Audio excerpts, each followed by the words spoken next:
You're listening to Football, Philosophy, and Rocket Science, a Cleveland Browns podcast, a show where a philosopher and a rocket scientist try to make sense of the Cleveland Browns. The Football, Philosophy, and Rocket Science podcast is a part of the Fanatical Elves Podcast Network, a part of the Fans First Sports Network. Here are your hosts, Elliot Kennel and Joel Cade. Hi, and welcome to Football, Philosophy, and Rocket Science. He is the left guard, Dr. Joel Cade, philosophy professor at the left guard. I'm the Village Elliot at TH Village Elliot. Together, we hope to offer unique perspectives on the hardest game in the universe, NFL football. And today, we have a special guest, Randy Gurzi, who is the well-known editor of Dog Pound Daily. And Joel, what are we going to do to benefit from the oracle of Dog Pound Daily? What questions do we have ready for him? Randy. Yes. Introduce yourself, man. Who are you? What are you about? Hey, how's it going, everyone? As Elliot just said, my name's Randy Gurzi. I am the actual title is site expert. I guess they go away from the editor title for some reason, but site expert for Dog Pound Daily. And you can also catch me on the Landry Hat, which is not about Jarvis Landry. It's about the Dallas Cowboys. I write on there, and occasionally you can see me on Who Dat Dish writing about the New Orleans Saints as well. Wow. How do you have time for all this? I don't sleep. I've found that you can get a whole lot done if you cut out the entire 8 hours where most humans sleep. There's a lot of production you can get done. I think also you cut out the shaving part and a lot of personal grooming. Yeah. If you get rid of bathing, that's 30 minutes a day or so. You do that 7 days, 7 days a week. It adds up. Awesome. That's tremendous. All right, Elliot, what we got on store today? What do we got for Randy? Well, I'm very interested to find out about your observations about the training camp so far, the workouts that they've been having.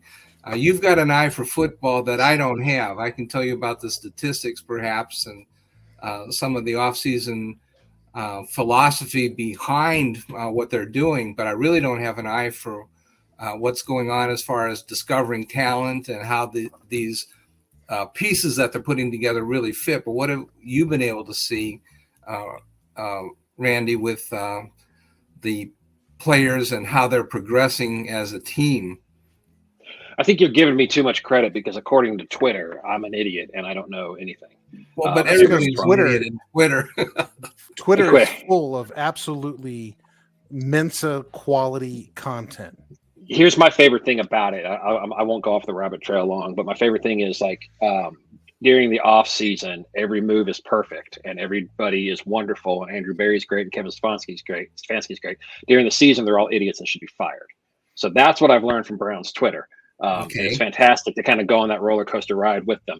And like right now, if I say anything negative, I get told I'm the worst person in the world. And if I try to say something positive, even after a loss, I'm also the worst person in the world. So I've learned just to roll with that. But as far as what I've seen, I really like the direction that this team's going. I love Andrew Berry as a general manager. I think he's doing a phenomenal job of building the talent around the team. And I think that the roster that you're seeing right now, they started building it last year, but it was always, I said last year, I was kind of exercising caution to people that the plan was never for 22.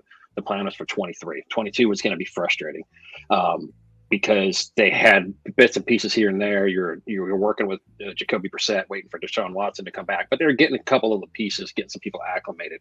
But this offseason, they've really kind of finished. I shouldn't say finished, but they've tried to finish their rebuild, try to finish building this roster. And if you look at what they've done, they've really built it around Deshaun Watson.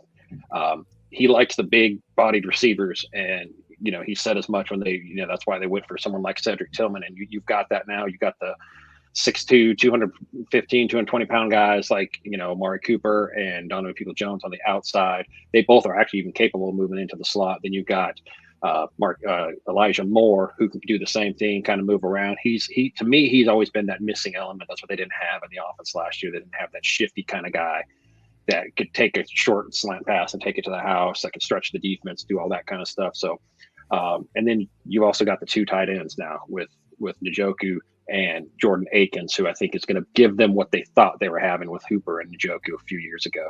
I really like the direction that the offense has gone. I like what they built.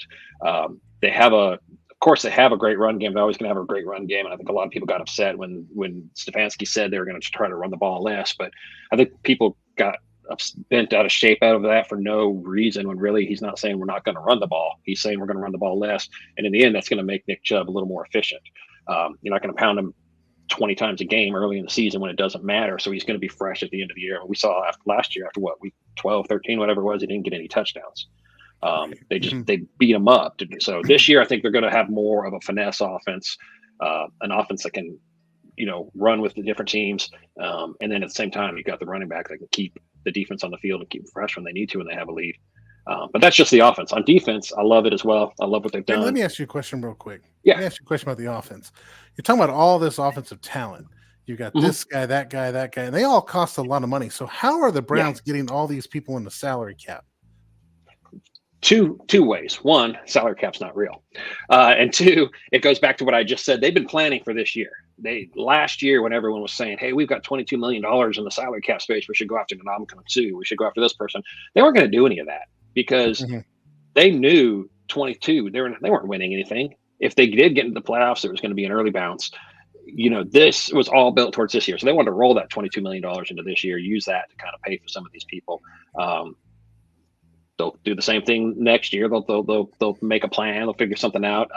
The salary cap, I always joke around about it and say it's absolutely not real. The truth is the salary cap is more of a guideline than a rule. There's ways around it. Andrew Berry is smart enough to figure out how to work with it. And Elliot, you were talking earlier today about how it's increasing so much each year. So they understand that, and they're always planning for that. And all the contracts are kind of structured to where they can be renegotiated after a year or two and kick the can down the road. So yeah, they're able to afford it because great cap management, great math work, and because the cap's not real. So Elliot, what do you think? Is the cap real? Well, I've had a religious conversion on this point. He had to come to Jesus. I've had a terrible off season, frankly. When Sashi Brown was the general manager, I was in lockstep, and everything that the Browns did, I was able to predict, and I was really on the money with Sashi Brown. And where I really parted ways with Andrew Berry was I did not believe that the Browns were going to extend Deshaun Watson. I thought, oh man, they got to pay down that contract. He's got the biggest amount of guaranteed money in the NFL, and they've got to pay it down. And which is what Eric DeCosta did over in Baltimore with Lamar Jackson. That's the way that I was thinking up until this offseason. I thought that's got to be what the Browns have to do. And then, lo and behold, I thought they would extend everybody else except for Deshaun Watson. And the first thing they did was turn around and extend Deshaun Watson. Then I started to think about it, and I thought, you know what? The situation is different now because the cap really is going up by, this year are projected 13.9% from this year to next. And it's probably going to get worse. I don't want to interject politics into sports, but man, the American economy is inflating, and it might be 20% the year after that. And so the out year money is just not worth as much as the present year money. And it behooves the NFL general manager to push things into the future. That is the right strategy. That was not the right strategy 5 years ago, but it is the right strategy now. You heard it here, folks. Elliot is come to Jesus. I think what you said right there is, I think what you said right there is perfect, Elliot. That this wasn't the way to go 5 years ago, and it's what teams are doing now, and it's working now, and kind of like what. Look at Deshaun Watson's contract. Everyone said that was the absolute worst contract they've ever seen. What was it? The 30 or 45 million, whatever average. Now all of a sudden, this contract doesn't look. No, I mean, you look at the way it's gone throughout the years. I remember when Dak Prescott signed his contract, and everyone thought the Cowboys were absolutely insane. Well, now He's right at $40 million. Is he even in the top? I think he's probably still in the top 10 for contract, but there are several guys well ahead of him already, more than 10% higher than him only a couple years later. Who's ahead of Deshaun Watson so far? You got Lamar Jackson's making more per year. Jalen Hurts is making more per year. So it's like, once you get into 3 years or so into that contract, it's, it becomes a bargain. I mean, how long ago did we think the $25 million per year for Derek Carr was insane? When he signed that deal with the Raiders, like we thought that was absolutely nuts. And now there's no way. I mean, you're going to get any quarterback for $25 million. Well, part of that Derek Carr thing was that you gave Derek Carr $25 million a year. Yeah, no, I will agree. That was that insanity. That was part of it. Depends on what year it is, and what the cap hit is at that year. But right now, Deshaun Watson's cap hit, I think, is something like $19 million. And it's, the cap hit in this year is not that high. Now next year it is something that's like 68 million or some number like that. And they will have to extend it next year. They will have to give him an extension as long as he has a good year and they're happy with him. It's all good. But they will also have to grant other extensions in order to balance the budget because they're $80 million overspent next year. And but that, they can do that. But see, and that's where Andrew Berry, you can watch him and see he's already thinking that, because I might not have been huge on the Cedric Tillman pick at first, but the more I sat back and looked at what was going on, I understand what he's doing. He knew that Donovan Peoples-Jones is going into the final year of his contract. You've got to have something in hand there. Cedric Tillman can come in and replace him. Amari Cooper's contract's getting a little bit higher, but hey, here's Elijah Moore, who could eventually possibly develop into a number one wide receiver. So he's constantly trying to build that depth and have somebody there to where, hey, if we need to cut some salary, need to make some room, we can move from this guy and go with plan B. So he's always trying to think of that, which good general managers have to do that. All right, guys, so let's switch gears for a second. We're at OTAs. We talked about the offense. We've figured out what's going on with the salary cap. Myles Garrett, infamously, famously, infamously, whatever you want to say it, did not show up to OTAs. So, Randy, with your expert opinion here, should the Browns fans be concerned with Myles Garrett not being at OTAs? No, I don't think you should be concerned. And I think I was a little critical of Myles, and I'll tell you why. And I don't think people got mad because they've never met Myles Garrett, but they're willing to commit murder to defend him and defend his honor. But they weren't hearing what I was trying to say. So I'll break it down for you guys. Here's my opinion on Myles Garrett. Myles Garrett's not a team leader. And I don't care that he's not a team leader. You don't need 53 team leaders. You just don't. Everybody should fit into their own role and do what they do. Myles Garrett, to me, he's not much of a leader. But he really, really wants to be a leader. And he wants to come out there and he wants to stand at the podium and tell you how amazing he is. And he wants to tell you how bad everybody else is doing at their job. He wants to rip the coaches. He wants to rip Perrion Winfrey publicly, even rip Baker Mayfield publicly for Baker Mayfield saying hitting someone in the head with a helmet is not acceptable, which Baker was right. Unless so you're Myles Aaron wants Rodgers, to. That's okay. So Myles wants to be that guy who says the right things and does the right things and is the person that people look up to. But then he doesn't want to. He even made comments about people needing to be more committed last season when they were winning. But then he doesn't want to be there in OTAs and when the teams, at the end of the year and you're 7-8 or whatever it is, and hey, can you salvage a season? He's like, well, I don't know, but let's talk about whether or not I can win the Defensive Player of the Year award or whether or not I can get the NFL sack. He's wanting to.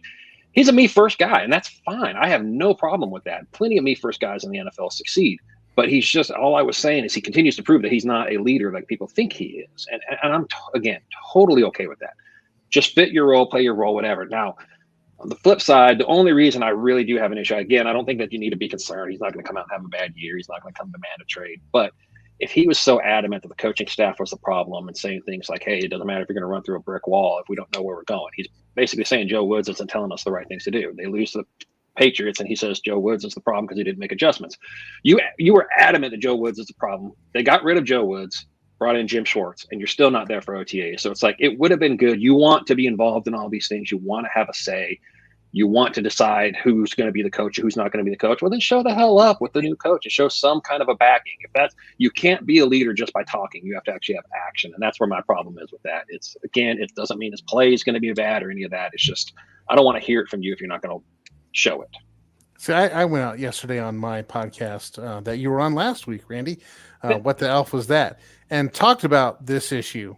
You guys can listen to that wherever you pick up your podcasts. And I said pretty much the same thing. Being there, not being there. I mean, OTAs are about let's learn how to practice. Let's learn the scheme. Let's learn the playbook so we don't have to learn it in training camp. Let's figure out what's expected of us in practice. And I think that's a lot of what we see Jim Schwartz in the news for, wearing the jersey. Today there are some tweets out about how he's constantly correcting people. You need to be here. You need to be there, demanding perfection. Not being there kind of takes you out of that, and you have to relearn that or learn that while everyone else is already used to it. And the other thing he could be at OTAs doing is helping other people. If you're going to be a leader, OTAs is the perfect opportunity. Learn the playbook. If you decide not to go out on the field, fine, don't go out on the field. But you can help somebody with your techniques. You can't lead when you're not there, though. Yeah, exactly. And then you lose your credibility to say things like it's the coach's fault or this person's fault. Well, then you're not the one showing up. And you want to know a perfect example that he doesn't have that credibility? People tell me he's a great leader. Well, the perfect example that he's not is last year when he was bashing the coaches and bashing players, and he was unhappy about whatever. They asked Kevin Stefanski, and his response was, Miles speaks for Miles.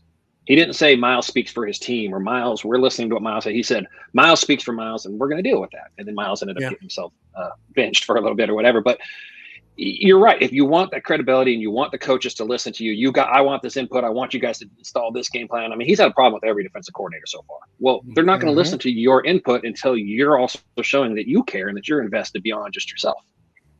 Yeah, well, like you said, go ahead, Elliot. I'd like to interject one thing is I think you guys are thinking like coaches, but I think you also need to think like general managers. Do you know how much guaranteed money Myles Garrett has on his 2024 contract? More than the coaches do. False. He has $0 on 2024. On 24, he does? Yes, zero. I didn't. Okay. So it's obvious. And the other thing is, that even if they, extend Deshaun Watson and put him back on the $10 million cap plan, That's only when he has a suspension looming. No. But I mean, if they, get him down to some very low number and give him 2 more years or whatever on his deal, and they still don't have enough in one contract to fix the cap. They need to restructure somebody big like Garrett in order to get under the cap next season. So they really do need to restructure Myles Garrett. And so I think Garrett is, and I'm sure they're talking about it behind the scenes. And I think Myles Garrett is just kind of letting them know that, I'd really like to have a couple years extension on my deal, and I'd like to have some more money.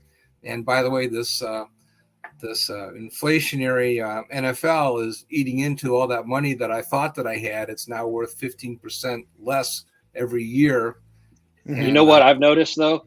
Is and this isn't a knock on Miles, Deshaun, any of them that are signing the 5-year deals. Have you noticed how many players have kind of caught on to how quickly the contracts are going up? And so now all of a sudden the 3-year contract's the new 5-year deal. So players don't want to sign for more than 3 years anymore. And I think it's brilliant. I think it's I always talked about LeBron James in the NBA and how he was one of the smartest players ever because every year he was signing a 1-year deal. So it's like he was always the highest paid player because he can go into every offseason and go, hey, this is what I want. And I don't know. I think players are getting smarter about it too. They're noticing exactly what you're talking about. They're noticing the inflation and understanding. Hey, I want what's mine. And switching gears here, speaking of free agents and people wanting what's theirs, let's switch on to the post June 1st cuts and the free agents that'll be out there post June 1st. Elliot, you got anything on this, man? Well, I just wanted to point out that because the rules change after June 1st and you're allowed to amortize the player's salary over 2 years instead of 1, that means that there's going to be some extra cap money for teams that have cuts that are made after June 1st. And, of course, the Browns have John Johnson, and they also have Jadeveon Clowney that are coming off the roster on June 1st. So there will be several $1 million to play with at that time, not just the Browns, but other teams that are close to the limit cap-wise will have some money to sign free agents. And I think that's going to have like a domino effect. Players, one player will sign, and then that'll trigger the next guy will sign. And so I think we'll see some signings the first week in June. Which is tomorrow. We're recording on May 31st, so we're talking about tomorrow. Well, could be the second round. Second, I'm not sure if it starts actually on June 1st or June 2nd, but it'll take, a few days to get things figured out. But once the teams like Kansas City and Buffalo decide who they want, then it'll signal to the players and the agents where they need to, they may not get their first choice, but that'll tell them that they need to act quickly and get their second choice or third choice in rather. So, Elliot, speaking of Buffalo and Kansas City, let me ask Randy. Randy, where do you think DeAndre Hopkins is going to go? If you had to put money on it, where do you think he's going? The right answer is Cleveland, right? Honestly, I don't see that happening. I really don't think. I could be wrong, but I don't think Cleveland's interested. I know that probably sounds sacrilegious, but I just personally, I don't see. I like DeAndre Hopkins. I think he's a really good player, and I think he's better than any of the receivers the Browns have. But I don't think he is a significantly huge upgrade over Amari Cooper at this point. And then you're going to be moving on from somebody in order to make room for him. I mean, that receiver room's packed. So I think for the amount of money that you'd have to pay him, I just don't think it moves the needle as much as people think it does. So I don't think that the Browns are really into him. I mean, Hopkins is an amazing player, don't get me wrong, but if you look at his numbers over the last 19 games that he's played, the stats are almost identical to what Amari Cooper put up last year for the Browns. So, plus he's going to be 31. The last 2 years he's been banged up here and there a little bit, nothing super serious, but it's just players don't get healthier when they get older. So, and he had a PED suspension. Yeah. So there are enough questions out there that I don't think that the Browns are going to go and fork out that kind of money when they already made heavy investment in Amari Cooper, made the trade for Elijah Moore. And I mean, you really look at it, their top 2 draft picks this year, they invested in a wide receiver. They traded for Elijah Moore and then drafted Cedric Tillman. So I think that they've done all this to build a wide receiver team, not to panic and blow it up just because a big name became available. I agree. I mean, I spoke about this yesterday as well. I think DeAndre Hopkins is one of those guys like, God forbid I say this, is like OBJ, right? He hasn't really played a whole lot in the last couple of seasons. He played more than 10 games a season. He hasn't caught more than 700 yards. The productivity isn't there. And for whatever reason, PED suspension, injuries, the productivity just doesn't merit the kind of contract that OBJ got. And I think he's going to hold out for an OBJ contract. But it only takes like one moron to walk out there and say, this guy is going to put us over the top. So we just got to spend an outrageous amount of money to make it happen. And that's where I think he'll go. The same place OBJ went, which is the team that gives him the most money. And again, I'm not trying to bash DeAndre Hopkins because he could very well be good, but at the same time, it's not very often that guys that are in their 30s get released this late in the offseason after not being able to find a trade partner, and then just go and drop 1,500 yards and 10 touchdowns like everyone's just assuming he's going to do. So I don't know. Maybe I am the weird one, but I don't think the Browns are interested. I think if he was going to get 15 touchdowns, then he'd get $30 million. But I think if he's going to have a slow year, he gets 15. Yeah, and then the cap is going to be 5. And fans are thinking that's what he's going to get, but I don't know that NFL GMs are seeing the same thing, which is why they couldn't find a trade partner. Well, that's why I think Kansas City is probably going to, because they're the champs, they get their first pick. I think they probably go with Frank Clark. I don't think that they were, their mantra du jour is that, we don't need wide receivers anymore because Patrick Mahomes can complete passes to anybody. So we don't really think we need the superstar wide receiver. We're going to go with Frank Clark because he was really a stud for us on defense, and that's more important. But he wasn't. He really wasn't. I keep hearing that about Frank Clark, and he really wasn't that good. He was good in the playoffs, yeah, but he wasn't good in the regular season. Oh, well, yeah. We don't care about playoffs. We care about regular season. No. Okay, he had a couple good playoff games. I give him credit for that. But you're not being paid for the 2 or 3 playoff games. You're being paid for the entire season. And he wasn't as good as – I mean, I know he was from Cleveland. I'm sorry. He was from Cleveland, so he's elite. But – he wasn't that good. Okay, guys, we're up on the commercial break here. So you're listening to the Football Philosophy and Rocket Science podcast here with me, the left guard, with the Village Elliott, and with Randy Gurzi of Dog Pound Daily site expert fame. Hang on after the break. We got some important, exciting news how you can win free tickets to see the Ravens at Browns in Cleveland. Hang on.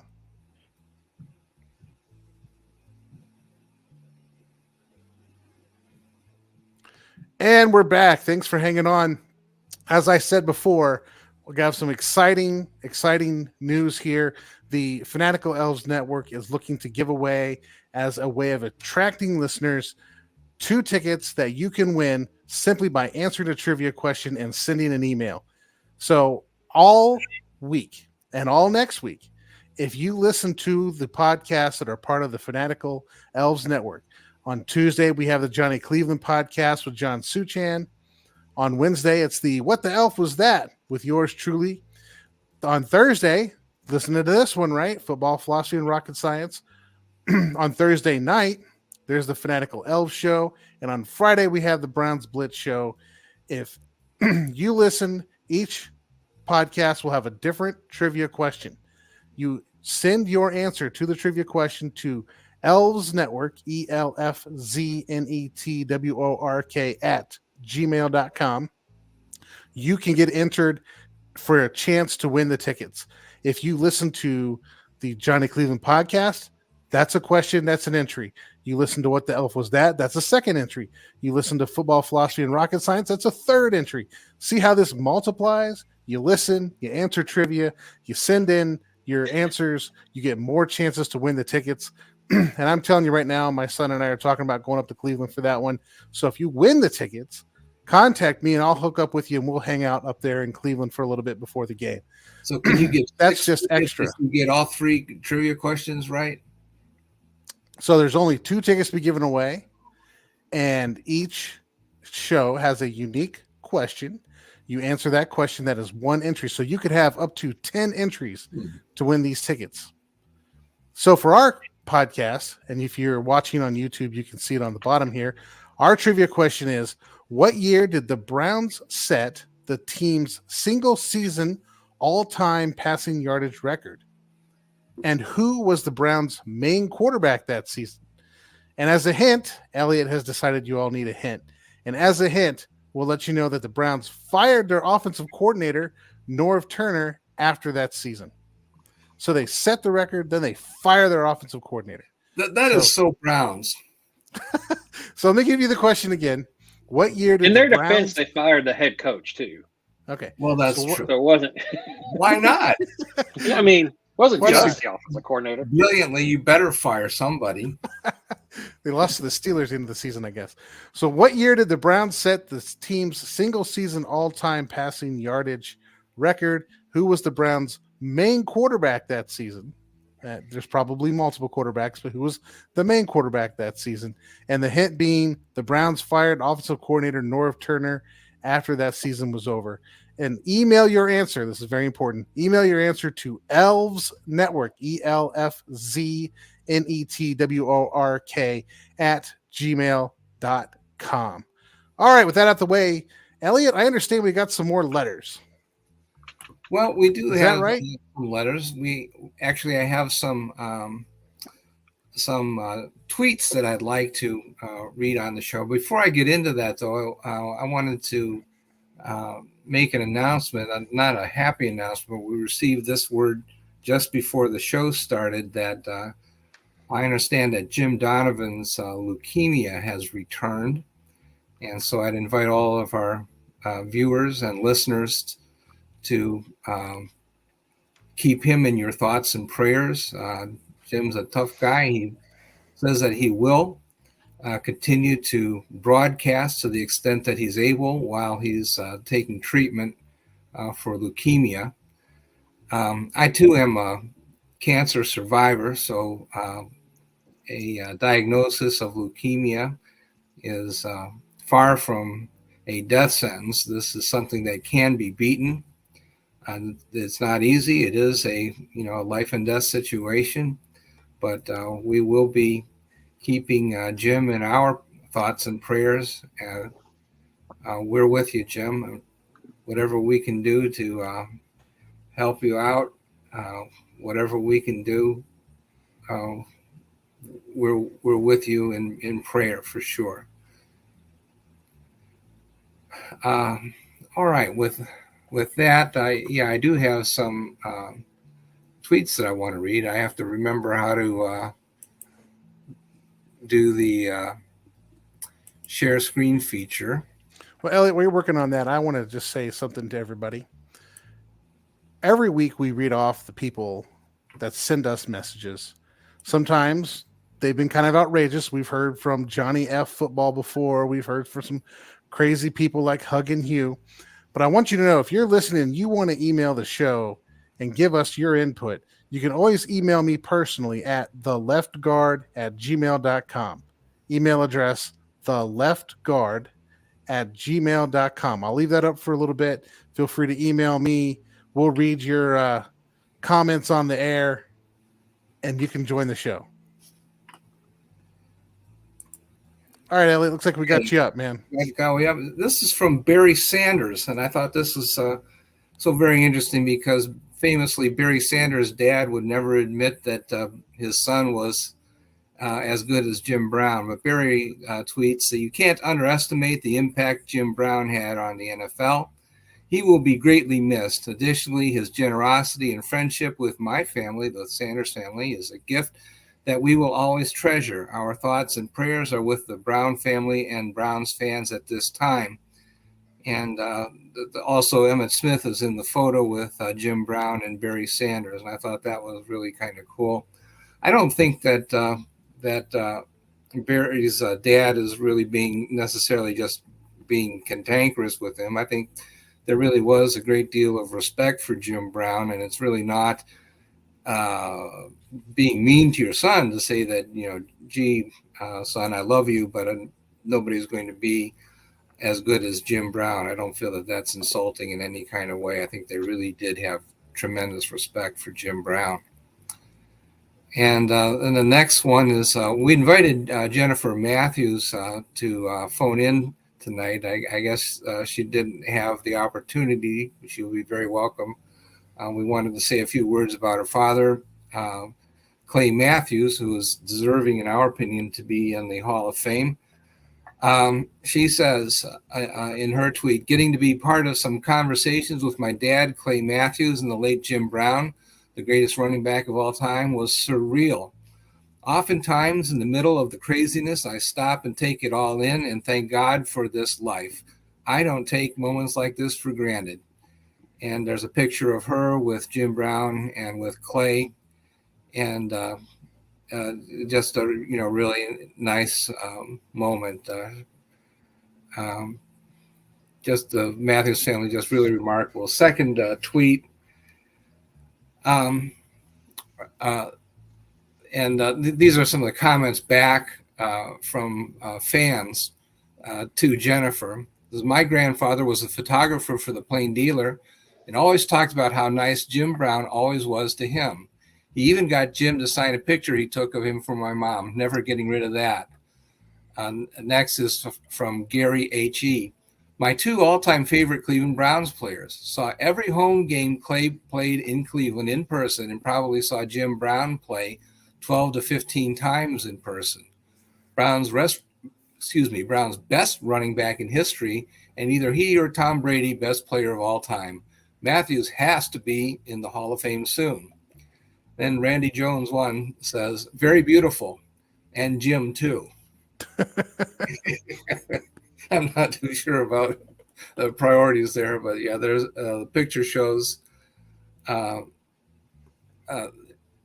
Jim Brown on the right, and then Jennifer Matthews on the left. And yeah, Jennifer is just absolutely stunning, and we'll give Jim Brown credit for being a Hollywood movie star also, but yeah, Jennifer is just absolutely stunning. And here's a picture on the next slide of Jennifer and Clay Matthews together, both wearing the number 57 jersey. And this is just one man's opinion, but do you guys realize what Clay Matthews has done? And hello, Hall of Fame.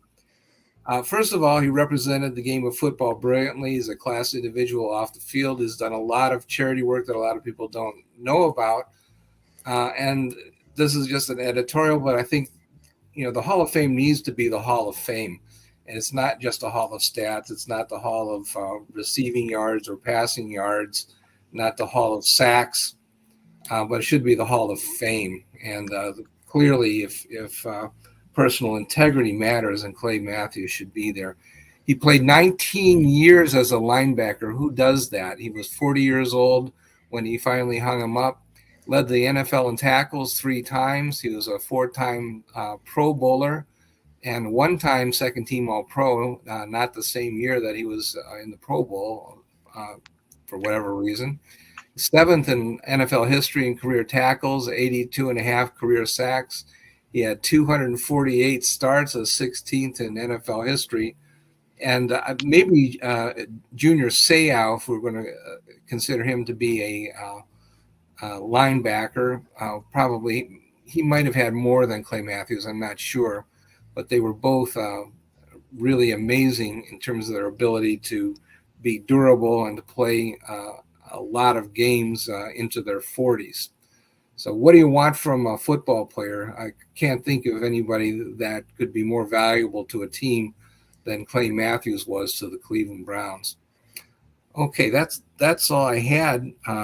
Unless. So what do you think, Randy? Do you think he belongs in the Hall of Fame?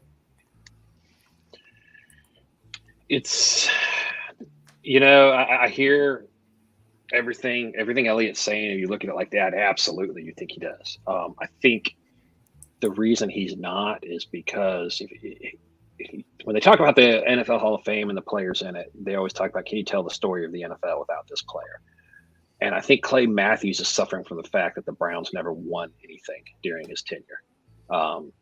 And so I think that, you look during those 80s, they had some good teams, but they never got over that hump. I think if they even make the Super Bowl one time, I think he's in there. But I think he's suffering from the fact that, his team just wasn't on the radar as much as some of the other superstar players that you see out there.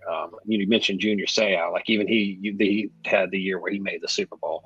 I can't remember if he won it, if he did with the Patriots, but back during his heyday with the Chargers, I know that they made the Super Bowl.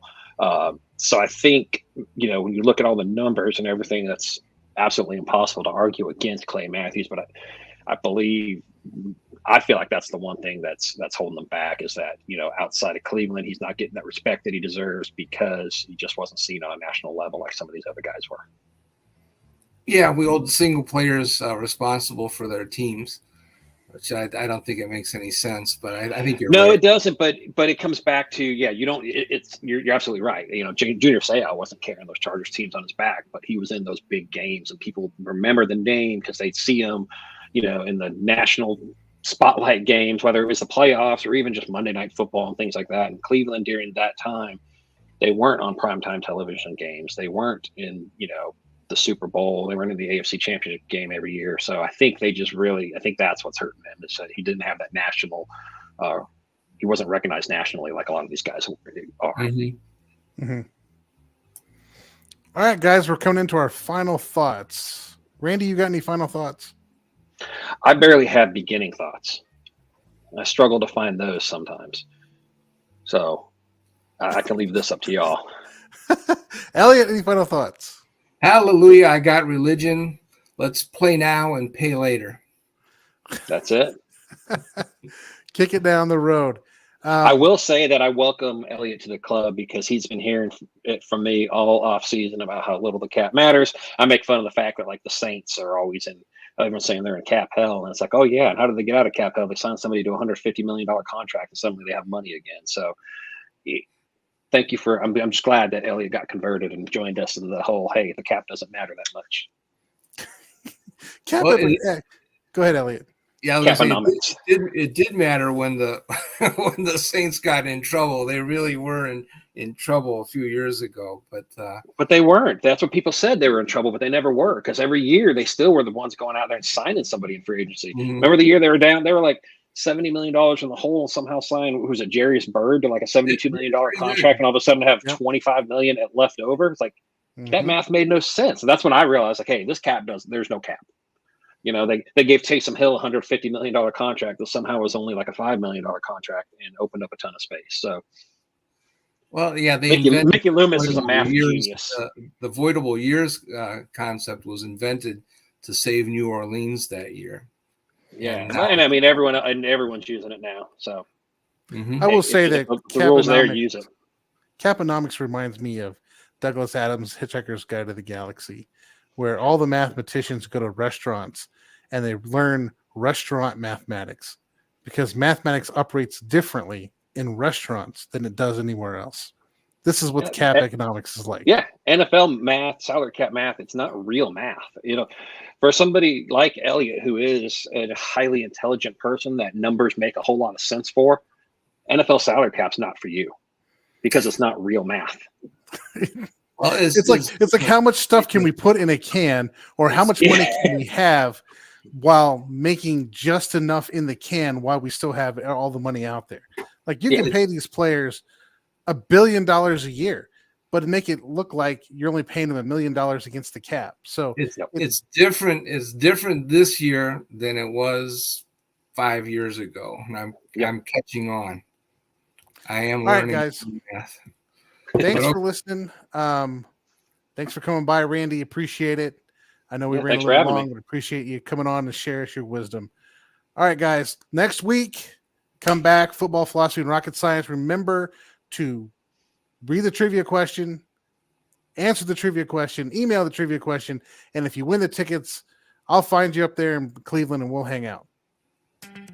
All right. Thank you for listening to Football, Philosophy, and Rocket Science, a Cleveland Browns podcast. Please like, subscribe, and tell all your friends to give a listen. You can follow Joel on Twitter at The Left Guard and Elliot at The Village Elliot.